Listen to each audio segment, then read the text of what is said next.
Guys, Radhe Radhe, हरे कृष्णा। तो कैसे हैं आप सब? ठाकुर जी की कृपा से अच्छे होंगे। तो सावन मास की आप सबको अनंत बधाइयाँ। तो सावन का पावन महीना चल रहा है। सावन के पावन महीने में हम जो पूजा पाठ करते हैं उससे हमारे भोलेनाथ बहुत ज़्यादा प्रसन्न हो जाते हैं।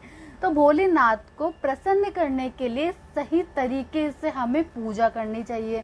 तो शिवलिंग पर जल तो सभी चढ़ाते हैं, पर शिवलिंग पर जल जब हम चढ़ाते हैं उसका भी एक तरीका होता है जो कि आधे लोगों को तो पता है, पर 99% लोगों को पता ही नहीं है कि शिवलिंग पर हमें जल किस तरीके से चढ़ाना चाहिए। बस जाते हैं और मंदिर में शिव जी के ऊपर जल चढ़ाने लग जाते हैं। अच्छा, मैं जब मंदिर जाती हूँ तो मैं ये देखती हूँ, बहुत सारे लोगों को देखती हूँ, वो आते हैं शिव जी के ऊपर जल चढ़ाने लग जाते हैं। तो आज जानते हैं कि हमें शिवलिंग पर जल कैसे चढ़ाना है। सबसे पहले आप जब मंदिर जाओगे तो पहले आपको ध्यान से देखना है। सीधे हाथ पर गणेश जी विराजमान हैं, उल्टे हाथ पर कार्तिकेय जी विराजमान हैं। तो सबसे पहले हमें सीधे हाथ पर जो गणेश जी है उन पर जल चढ़ाना है। उसके बाद उल्टे हाथ पर कार्तिकेय जी विराजमान है, तो हमें कार्तिकेय जी महाराज पर हमें जल चढ़ाना है। उसके बाद आप उन दोनों के बीच में एक लाइन जाती है, उसे कहा जाता है अशोक सुंदरी। तो आप पहले गणेश जी के ऊपर चढ़ाएंगे, उसके बाद कार्तिकेय जी के ऊपर चढ़ाएंगे, फिर अशोक सुंदरी पर चढ़ाएंगे।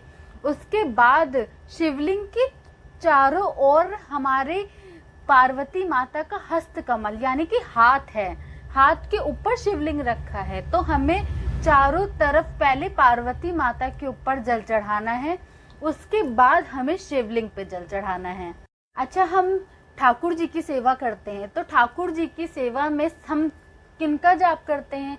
राधा रानी का जाप करते हैं, क्योंकि ठाकुर जी कहते हैं सबसे पहले आप मेरे प्रिय जनों का आप उनकी पूजा अर्चना वंदना कीजिए, तब मैं प्रसन्न होऊंगा। इसीलिए हम राधे राधे करते हैं।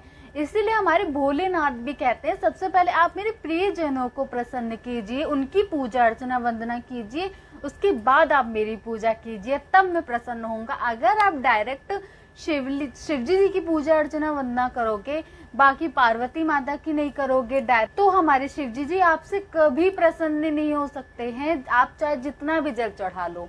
इसीलिए आज से ही आपको पहले सबके ऊपर जल चढ़ाना है, उसके बाद आपको शिवलिंग पे जल चढ़ाना है। तो कैसे लगे आपको मेरी वीडियो? इसे लाइक शेयर कमेंट करना बिल्कुल भी ना भूलें और सब्सक्राइब करना तो बिल्कुल भी ना भूलें। मिलते एक नई वीडियो के साथ। राधे राधे, हरे कृष्णा।